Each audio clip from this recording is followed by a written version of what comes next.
జగిత్యాల జిల్లా జాబితాపూర్లో ఒక విషాద ఘటన చోటు చేసుకుంది. సహజంగా జీవితంలో ఎవరు తోడున్నా లేకపోయినా ఒక మంచి ఫ్రెండ్ ఉంటే చాలు, కష్టమైనా సుఖమైనా సరే ఖచ్చితంగా ముందుకు దాటుకుంటూ వెళ్ళొచ్చు అంటారు.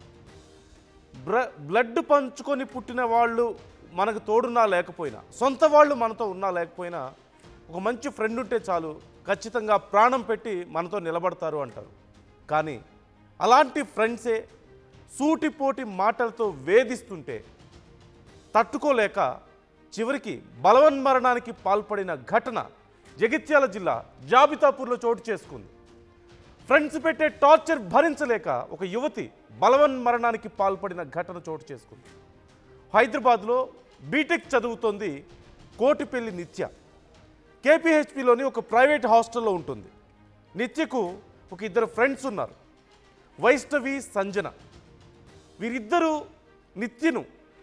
నిత్యం కూడా చదువు రాదు అంటూ, ఏ పని చేత కాదు అంటూ వేధించడం మొదలుపెట్టారు.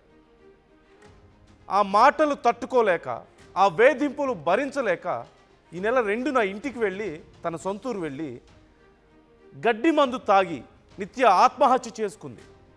చికిత్స పొందుతూ నిన్న రాత్రి మృతి చెందినట్లుగా తెలుస్తోంది. వైష్ణవి, సంజనలపై ఇప్పటికే పోలీసులు కేసు నమోదు చేశారు. దీనికి సంబంధించి విచారణ చేస్తున్నారు. అసలు ఈ ఘటనకు సంబంధించి నిత్య ఫ్రెండ్స్ ఏమన్నారు ఒకసారి విందాం.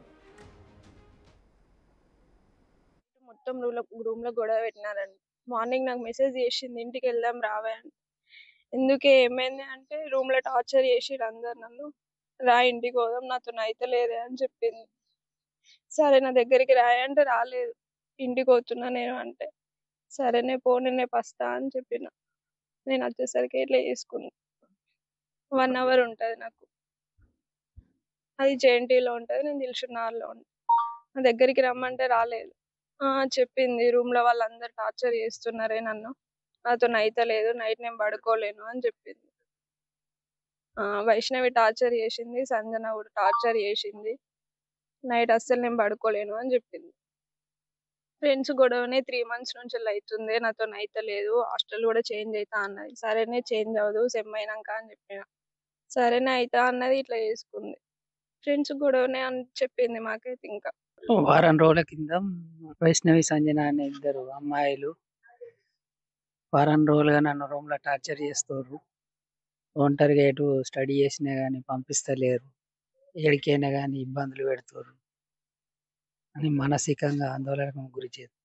ఒత్తిళ్లకు అదై మందు, ఇంట్లో ఉన్న పురుగుల మందు తాగడం జరిగింది.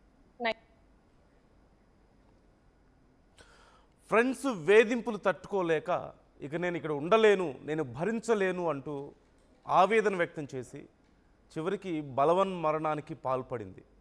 గడ్డి మందు తాగి బలవన్మరణానికి పాల్పడిన నేపథ్యంలో చికిత్స పొందుతూ నిన్న రాత్రి మృతి చెందినట్లుగా తెలుస్తోంది. ఎవరిని ఇక్కడ నిందించగలం? కనీస విచక్షణ జ్ఞానం లేకుండా సాటి విద్యార్థిని అనేటువంటి, తన ఫ్రెండ్సే అనేటువంటి కనీస విచక్షణ లేకుండా ఇష్టారీతిన మాట్లాడి మానసికంగా నొప్పించిన ఆ ఫ్రెండ్స్న ఎవరినని మనం నిందించగలం? చిన్న వయసు, తెలిసి తెలియని వయసు. ఈ అంశానికి సంబంధించి ఫుల్ డీటెయిల్స్ తెలుసుకుందాం. రైట్, మా ప్రతినిధి చంద్రశేఖర్ ఉన్నారు మనతో. చంద్రశేఖర్, మరి డీటెయిల్స్ ఎలా ఉన్నాయి? పోలీసులు ఏమంటున్నారు అసలు? నందు, జగిత్యాల జిల్లా జగిత్యాల సమీపంలో ఉన్నటువంటి జాబితాపూర్లో నిత్య అనేటువంటి బీటెక్ స్టూడెంట్ హైదరాబాద్ కూకట్పల్లిలోనే ఒక ప్రైవేట్ హాస్టల్లో ఉంటుంది. బీటెక్ 3rd year చదువుతుంది. ఈ మధ్యకాలంలో ఆమె మొదటి నుంచి కూడా సెన్సిటివ్. అయితే వైష్ణవి, సంజన అనేటువంటి తోటి రూమ్మేట్స్ పలుమార్లు ఆమెను హేళన చేస్తూ మాట్లాడారు, చులకనగా మాట్లాడారు. నీకే పని చేత కాదు, చదువులో సైతం చాలా వీక్ ఉన్నావు అనేటువంటి విషయం పలుమార్లు చర్చకు వచ్చింది అన్నట్టుగా పలుసార్లు ఆమెకి వరుసకి వదినైనటువంటి మరో విద్యార్థినితో చెప్పుకొని వాపోయింది. ఇక నా వల్ల కావట్లేదు, నువ్వు వచ్చే అంటే నేను వస్తున్నాను, నువ్వేమీ గాబరా పడకు, నేను వస్తున్నాను, హాస్టల్ కూడా చేంజ్ చేద్దామని ధైర్యం ఇచ్చింది, భరోసా ఇచ్చింది. అయితే అంతలోనే నేను ఇంటికి వెళ్తున్నానని చెప్పేసి జగిత్యాల సమీపంలో ఉన్నటువంటి జాబితాపూర్కి వచ్చి ఈ నెల 2వ తేదీన గడ్డి మందు తాగి ఆత్మహత్య యత్నం చేసింది. పరిస్థితిని గమనించినటువంటి కుటుంబ సభ్యులు వెంటనే కరీంనగర్లో ఉన్నటువంటి ఓ ప్రైవేట్ ఆసుపత్రికి తరలించారు నందు. అయితే చికిత్స పొందుతూ గత రాత్రి మృతి చెందినటువంటి ఘటన విషాదాన్ని నింపింది. ఓ విద్యా కుసుమం నేల రాలింది. చాలా సెన్సిటివ్గా ఉండేది. సున్నిత మనస్కురాలైనటువంటి తమ కూతురు, తమ పాప చావుకి కారణం వాళ్ళే, వాళ్ళ స్నేహితులే, వాళ్ళ రూమ్మేట్సే అనేటువంటి ఆరోపణలు ప్రధానంగా చేస్తున్నారు పేరెంట్స్. మొత్తం మీద ఇక్కడంతా కూడా బంధుమిత్రుల రోదనలతోని శోక సముద్రంలో మునిగిపోయింది. జాబితాపూర్లో విషాదం నెలకొందని చెప్పొచ్చు నందు. రైట్. అంటే ఏం చర్యలు తీసుకునే అవకాశం ఉందంటారు? పోలీసులు ఏమైనా చెప్పారా? అంటే మరి వేరే ఫ్రెండ్స్ వాళ్ళు పెట్టినటువంటి కొంత మానసిక క్షోభ అవ్వచ్చు, వాళ్ళు పెట్టిన మాటలు కారణంగా తాను ఇబ్బంది పడుతున్నాను, దానివల్లనే నేను బలవన్ మరణానికి పాల్పడుతున్నానంటూ ఫ్రెండ్స్కి చెప్పినట్లుగా తెలుస్తోంది కదా. మరి ఎవరైతే ఒక ఇద్దరు ఫ్రెండ్స్ తనని ఇబ్బంది పెట్టారో వాళ్ళకి సంబంధించి ఏమైనా డీటెయిల్స్ తెలుస్తున్నాయా? వాళ్ళ మీద ఎలాంటి చర్యలు తీసుకునే అవకాశం ఉందంటారు అసలు? ఇప్పుడిప్పుడే వాళ్ళు స్థానికుల నుంచి సమాచారం అనుకున్నటువంటి రూరల్ పోలీసులు రంగంలోకి దిగారు. ఏం జరిగింది కాలం నుంచి కూకట్పల్లిలోని ఓ ప్రైవేట్ హాస్టల్లో ఉంటుంది, ఏ కళాశాలలో చదువుతుంది, గతంలో ఏమైనా వేధింపులు జరిగాయా, ఎట్లాంటి పరిస్థితి వల్ల ఈమె ఆత్మహత్యకు కారణమైంది, ఎవరు ప్రేరేపించారు అనేటువంటి కోణంలో సైతం మేము గ్రౌండ్ లెవెల్లో పూర్తి స్థాయిలో విచారణ జరుపుతాం. ఇప్పుడైతే తాత్కాలికంగా వారి బంధువులు చెప్పినటువంటి విషయాన్ని మాత్రం పరిగణలోకి తీసుకున్నాం. వాళ్ళ దగ్గర నుంచి కంప్లైంట్ తీసుకొని కేసు నమోదు చేశాం.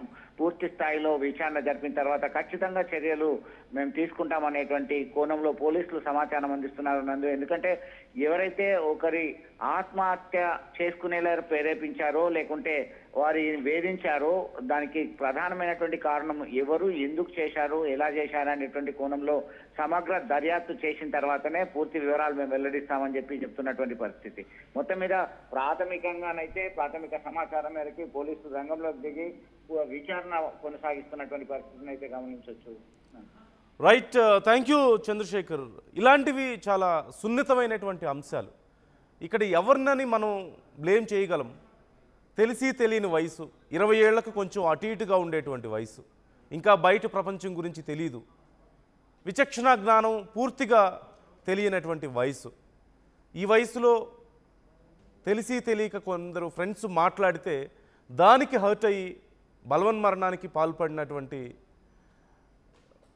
ఆ స్టూడెంట్ని అనాలా, లేకపోతే సూటిపోటి మాటలతో తనని వేధించినటువంటి ఫ్రెండ్స్ని అనాలా? బలమవ్వాల్సిన వాళ్ళే బలహీనతగా మారినందుకు వాళ్ళని బ్లేమ్ చేయాలా?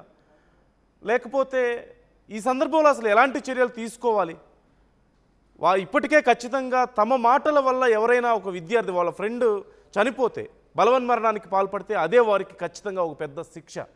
ఈ పాటికే వాళ్ళు భయంతో బిక్కుమంటూ బ్రతుకుతూ ఉంటుంటారు. సో వారి మీద ఇప్పుడు కఠినమైనటువంటి చర్యలు తీసుకోవడం కంటే కూడా వారికి ఒక మంచి కౌన్సిలింగ్ అవసరం. ఇలాంటి ఘటనలు జరగకుండా విద్యార్థి దశలోనే పిల్లలకు కూడా ఒక మంచి కౌన్సిలింగ్ ఇవ్వాల్సిన అవసరం ఎంతైనా ఉంటుంది. బయట ప్రపంచంలోకి వెళ్తే ఇలాంటి ఘటనలు ప్రతిరోజు వందల సంఖ్యలో చూడాల్సి ఉంటుంది. వాటన్నిటికీ ప్రిపేర్డ్గా ఉండండి అంటూ వాళ్ళని ప్రిపేర్ చేయాల్సిన బాధ్యత టీచర్స్ మీద ఉంటుంది, ప్రొఫెసర్స్ మీద ఉంటుంది, తల్లిదండ్రుల మీద ఉంటుంది. సో ఇలాంటివి జరగడం ఖచ్చితంగా చాలా దారుణమైనటువంటి పరిస్థితి, దురదృష్టం. కానీ పిల్లల్ని ప్రిపేర్ చేయాల్సిన బాధ్యత అందరి మీద ఉంది.